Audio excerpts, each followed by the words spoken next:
Hey friends, welcome back. Today we're going to be talking to Dale Wilsher. It is going to be a treat. Now, Dale is an executive leadership coach and a personal development expert who helps individuals and organizations turn their purpose into full potential.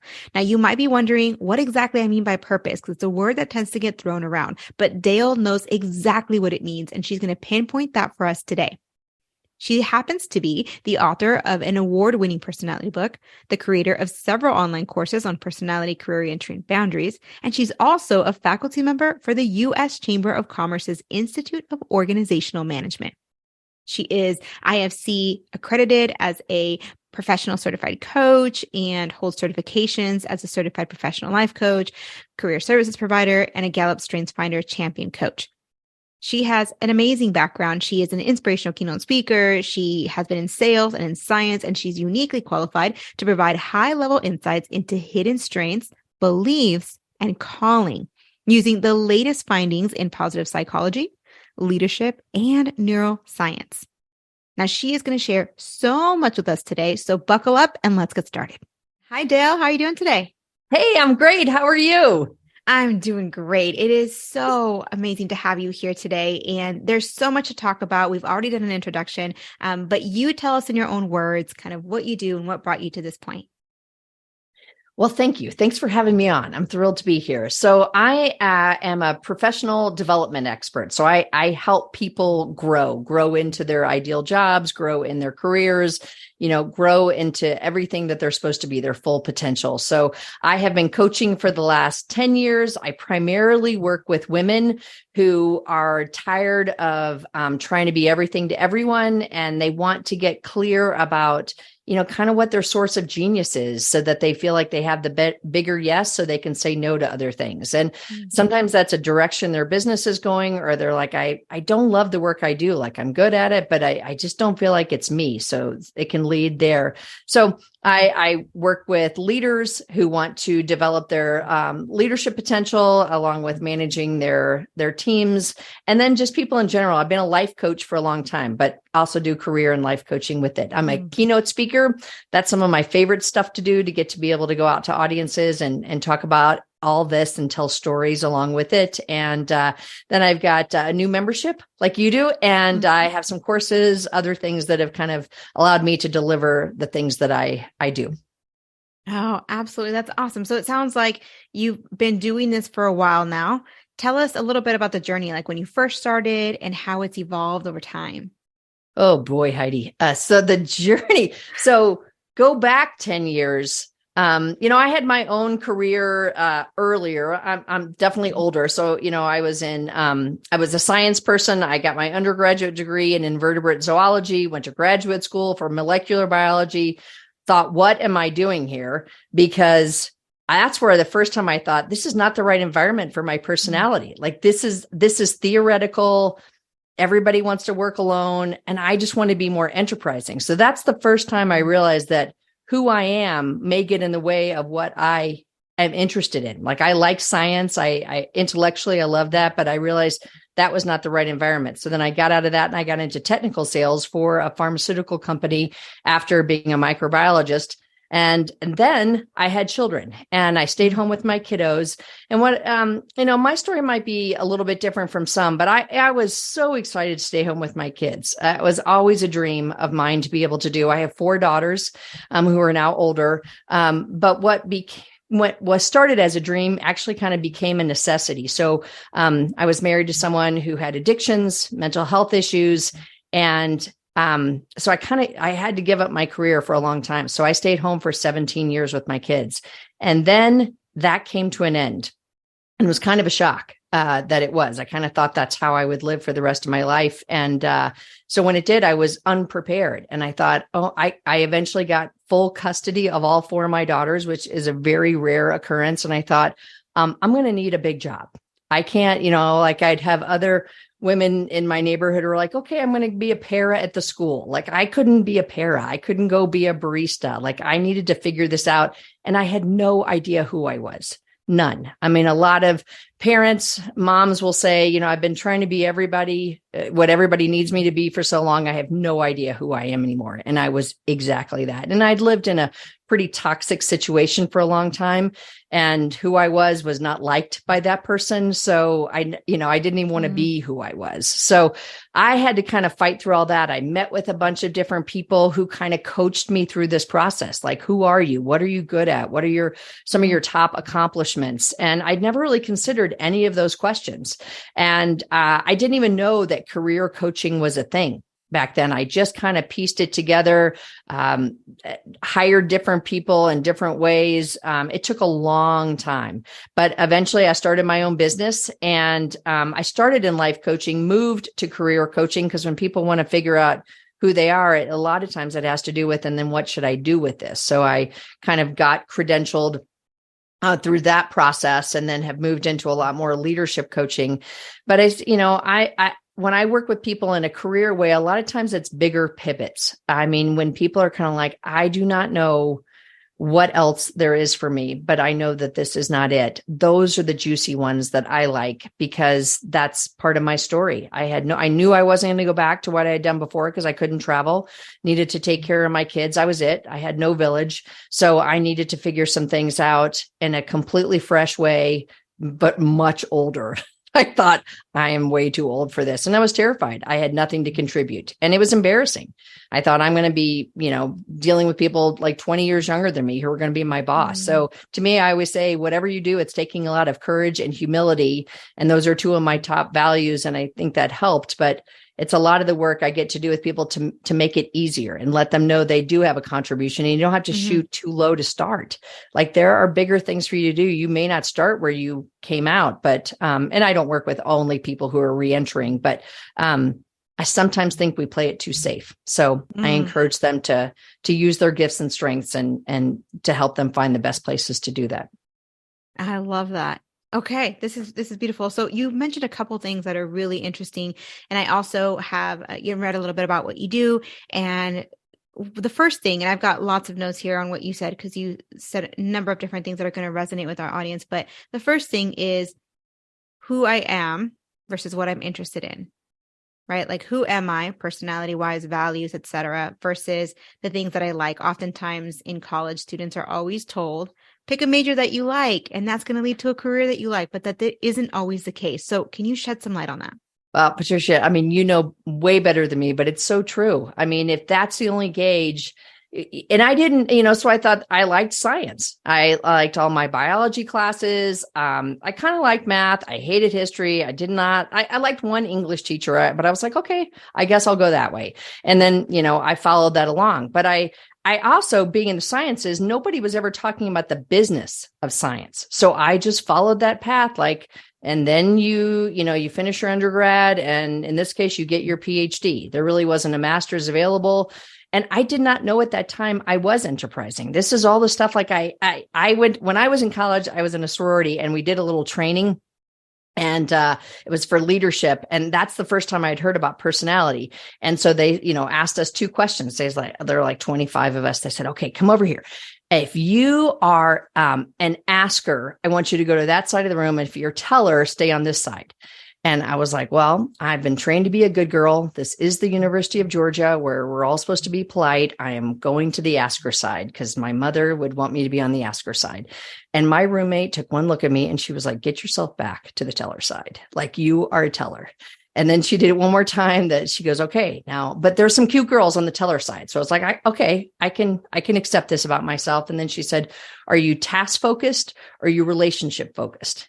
And I'm thinking, because I was like, I got the last question wrong. So I was like, okay, I love people, but I really like getting stuff done. So in the meantime, as I'm thinking about all this, like, everybody leaves the box I'm in, and I am left in this teller task box with one other woman that I didn't even like. And I was like, I don't want to be this. I don't even like her. So I was a D on the disc, which is what I use with people now, which is dominant, direct, and decisive. And I thought, well, I'm never going to get a date because what are you going to do? Right. Let me set you up with Dale. She's dominant. Like, I don't want to date the person who says yes to that. Yeah. But so I never understood who I was. I didn't know that Ds are usually more enterprising, and there we do like to lead. We like to be very independent. We don't like to follow hierarchy and structure, and and it's not about intelligence, but we're not academic in the way that we like to just spend a lot of time getting degrees. I'm all about like, what do I do with this? How can I make this practical? So, for graduate school, that was, I just thought something was wrong with me. And I thought that for a long time. It took a long time before I understood it was really the personality thing. So, for example, like S's on the disc, I call them stabilizers. It's the biggest portion of the population. They could have any interest. They could go to graduate school. They could do fine in graduate school because they're a little bit more patient, but then they would use it to serve other people. It's a different way of doing things. Improvers, those are C's on the disc. I call them improvers because they make us all better. They're very analytical and detail oriented. They do the best in those kinds of scenarios because they are, they're into analysis, they're into theory, they like how they can use this information and kind of postulate about it. They're not as social. If I had only known that stuff, I could have saved myself years. And that's what I want to do. And there's lots of great, tools with Myers-Briggs. Like I said, I use DISC, but it's something that I think we kind of poo-poo because it seems so simple. And people, when I'm doing personality testing, like when I speak and I have people take a quick personality test that I give them, I always say, you know what? The most dangerous word that you can use right now is the word can. I can do that as you're checking off strengths.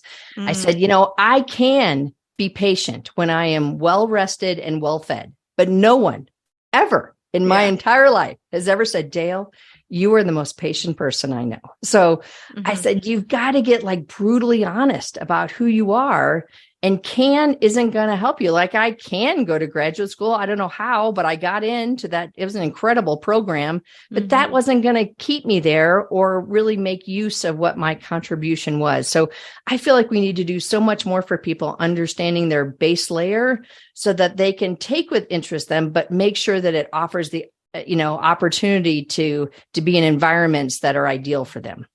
Absolutely. And that kind of comes down to one of the three aspects that you mentioned is personality, right? Because you got personality, you've got passion, you got purpose. And we're going to come back to this. But another thing that you mentioned in your intro is that there was a moment where there was almost, and tell me if this is accurate, there's almost this like battle between necessity, survival, and purpose. Right? What we want to do isn't always what's going to get us where we need to be. So do you want to share a little bit about that to then we'll make our way back to those three items? Wow. I mean, that is such a good question. I mean, like, I want to think about that for a while. I'll talk for a little bit, but I mean, there was the thing, like, I need something now. And I always think in a pivot, like most job searches, it's probably going to take 6 months at least. And we're rewiring our brains, for something different and figuring out like what our deep roots are. That's how we build new branches, but from the right roots. We don't need to come from something completely new. That's where I would probably, it just goes back to courage. And sometimes I was prepared to take some things just to get something going while staying committed to finding the ideal thing. And sometimes when I'm working with people, that's what they need to do. And it does take a lot to then stay committed to and yet what should I do? But once you know certain things, there's work done out of Yale School of Management by Amy Rosinski about job crafting. There's relationship crafting and cognitive crafting. That's how we think about our jobs. And then task crafting, which is getting in a position, because everybody who comes to that position does it slightly differently. And how can you then, because you know your strengths better, maybe advocate for those, maybe see if you can delegate some of the other tasks to someone else, or just do it differently in the way that you think about it, and thinking about like deeper meaning in some of the more mundane stuff. So I think all of those can be helpful. But, I say, you're not supposed to do this to make tens of dollars. We all need to, eat and sleep indoors. That's always the goal, right? So, it's never supposed to be pie in the sky. And sometimes we're doing things and we keep pursuing it, but you can still find a lot of meaning, right in your own backyard by just understanding yourself better.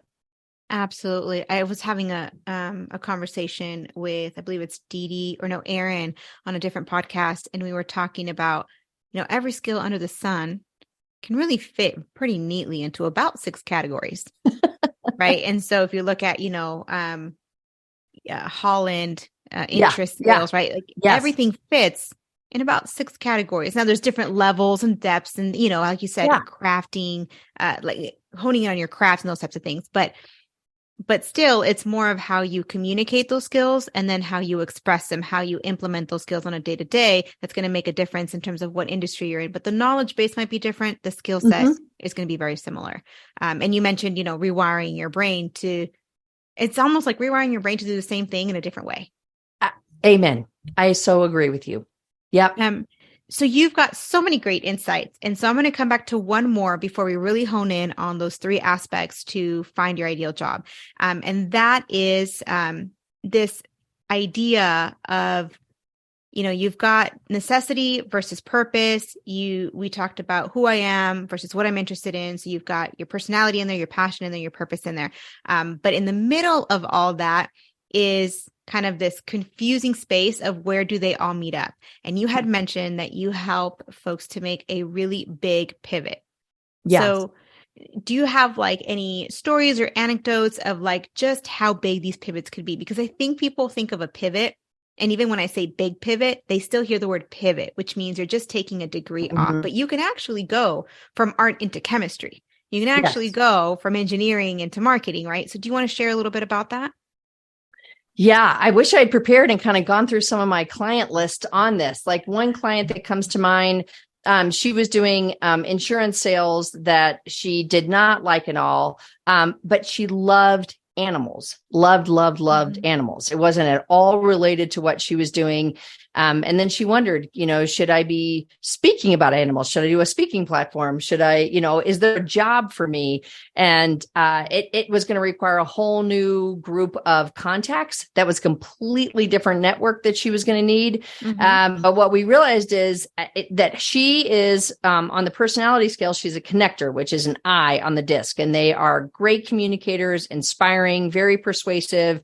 So really kind of ideal in sales, even though she thought she was terrible in sales because she hated the type of sales she was doing. So this may not be a great example. I'm sorry. I may have to go back and do some homework, but that's the beauty of the career process, right? Is that it's not a black and white clean science. It is a process and an art.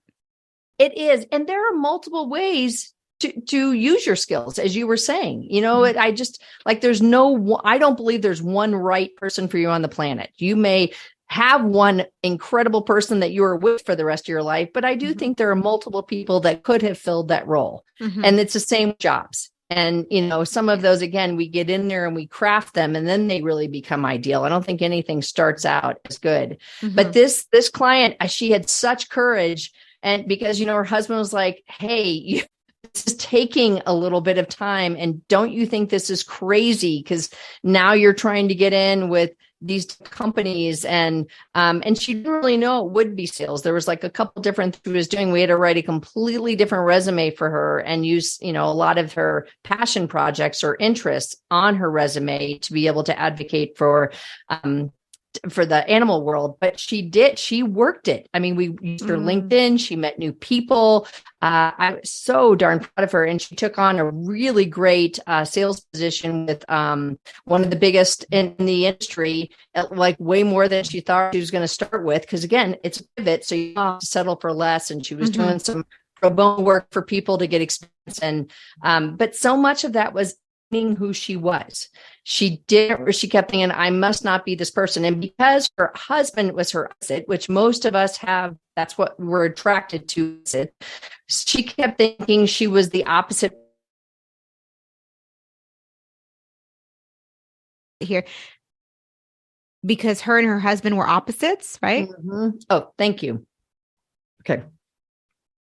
Yeah, she's married to her opposite, as most of us are. And so she did not think she was supposed to be in sales because since she didn't like it, but also she kept thinking she should have the skills that her husband had, be more analytical, be more driven by data, be more about the numbers and the spreadsheets. And really the sales process that she was looking at was all about people. She was excellent with people. She had just kind of lost that in the process. So she was able to, once she kind of, I say, you got to know yourself, you got to like yourself, because you're not going to feel confident advocating for your skills and your innate strengths in a setting, even if you're brand new to it, if you don't like what you're bringing. So I think you really have to have a positive view on that. And then you've got to express them. You've got to share them. And that's what she's doing. And she's starting in something pretty new. Like most of my clients, she feels some version of imposter syndrome, but that's how we know we're growing. We've shown up somewhere where we have never been before, which I think is awesome. Part of the process, right? For sure. So you're leading right into kind of those three aspects, your personality, like your real, true, authentic personality, your passion, which is what you like, and then your purpose. So first off, we've talked about passion and personality, but can you just expound just a little bit on purpose before we go into the three aspects and how they lead to your ideal job? Yeah, I just see purpose as the overarching umbrella of what you're here to do. It's not a what, so it's not bound by a job, because it's also the purpose you deliver at home. It's the purpose you deliver as a parent. It's the thing, I say it's a combination. I use a Simon Sinek approach where it's a combination of a mission and a vision.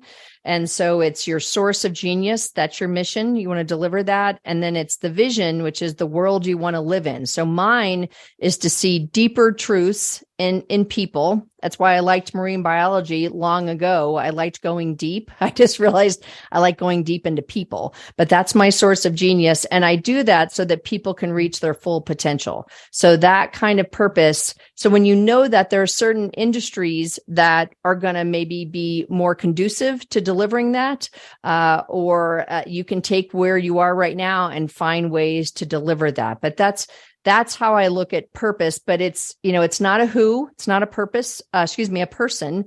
It's pretty tempting with a lot of those social ones on the Holland Code, or kind of service or caregiving type of industries like early education or healthcare, to be confused that your people are your purpose. But anything, whether it's a job, which is a what, or a service, anything you can lose, whether a person leaves or graduates, moves on, or a position you lose, or a company, anything you can lose was never your purpose. They were just recipients of your purpose. So it's also not aware. A purpose is not where you're going, which is very distracting in terms of purpose, because it gives us all this clear sense of advancement, or, that feeling of accomplishment, which is great, but we can get laser focused on the end and miss the process. And purpose is always played out in the process. So it's a why. It's why we're here. That's a great, sort of definition and explanation of how to separate purpose from, your population, your setting, your job, et cetera. Okay. So we've got these three aspects. Now walk us through, from your perspective, how these three aspects all blend together to create career direction for a career you're actually going to love and be satisfied by. Yeah, it takes a little bit of time, because you kind of do each of them separately, and then you're blending them as we go. Cumulatively, it's kind of your elevator pitch, because you're going to talk about the strengths that you bring, and those innate talents. And certainly, we're not usually we're a blend of two different types, but making sure those are the right types. So we're not wearing a mask in one, but it's understanding what those strengths are. So you're advocating for your ability to problem solve, or to be precise, or again, to be a great communicator. And then as we move into passion, I determine that by using people's core values. And these are the things, like mine are courage and authenticity and growth and grit and belief, that when you define these, they actually tell you if you're with the right company. I love helping people align values for themselves with company values. So, and that could be in different industries. It doesn't necessarily negate different ones, but if you have a very service-oriented, supportive type of value system, you may not like the corporate raider position. But if you're very ambitious and independent, then that could speak to a place that's quite good for you. And it creates a really good conversation in interviews when you talk about environments that you thrive in.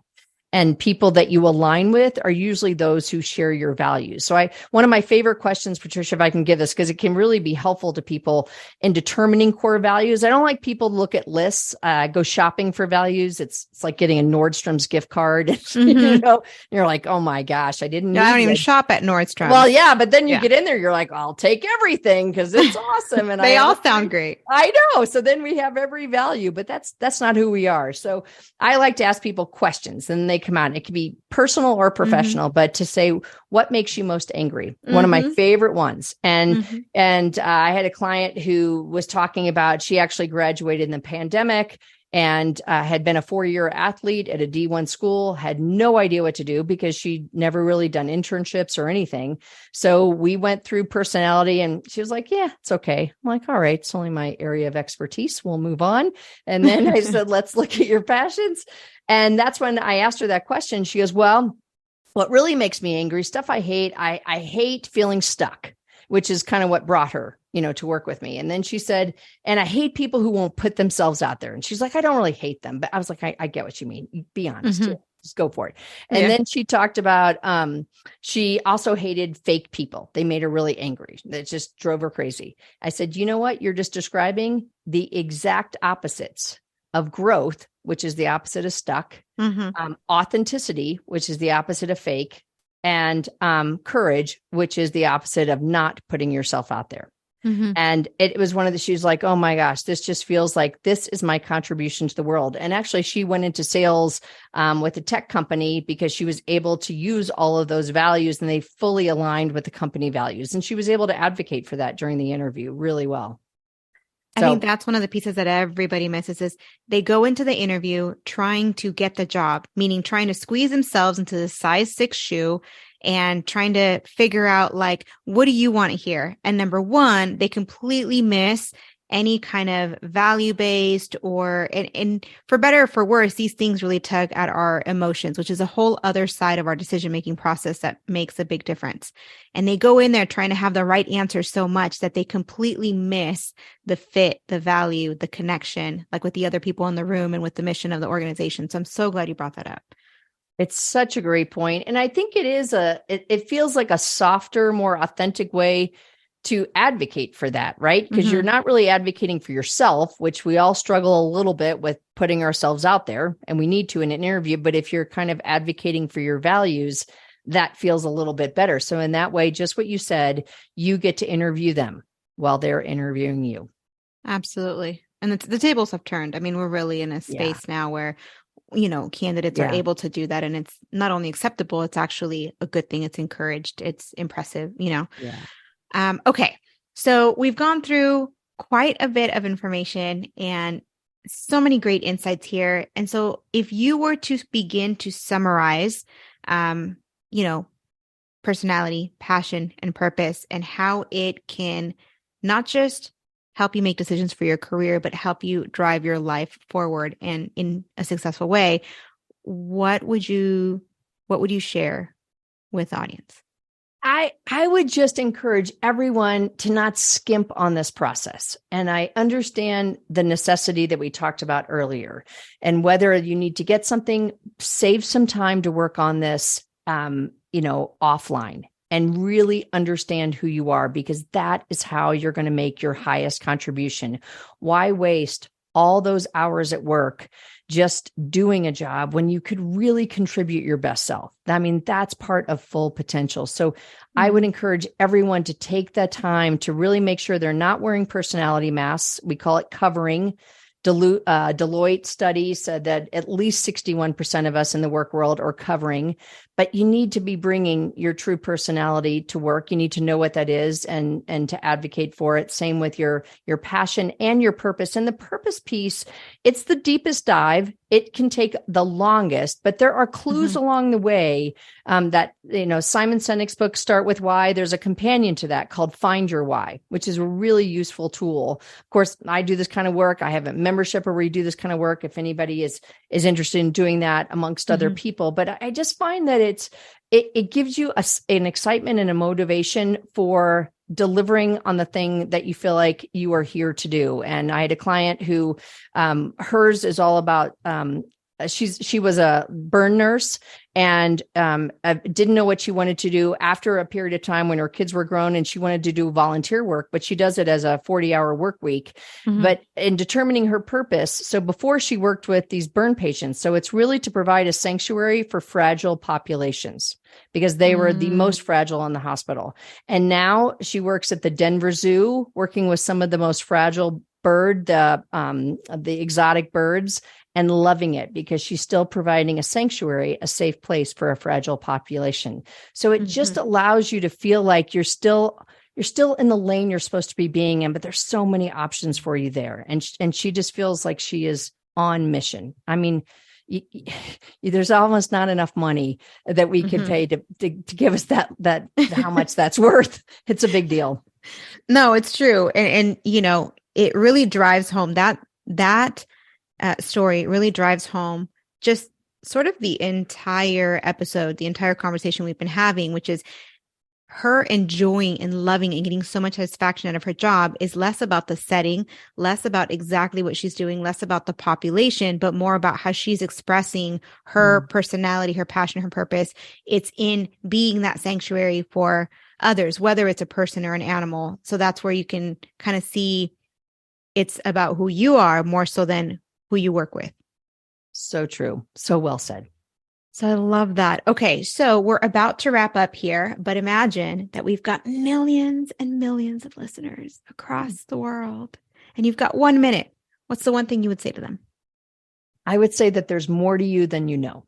And sometimes it's hard to read the label from inside the jar. So get some people outside of you to tell you what's awesome about you, what you can do that no one else can, to be reminded of some aspect of your personality, your passion, and your purpose.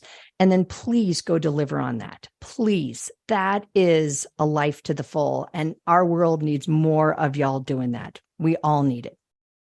I absolutely love it. I love it. Okay. So we're wrapping up now. I know you've mentioned some of your membership, but tell us all the places we can find you.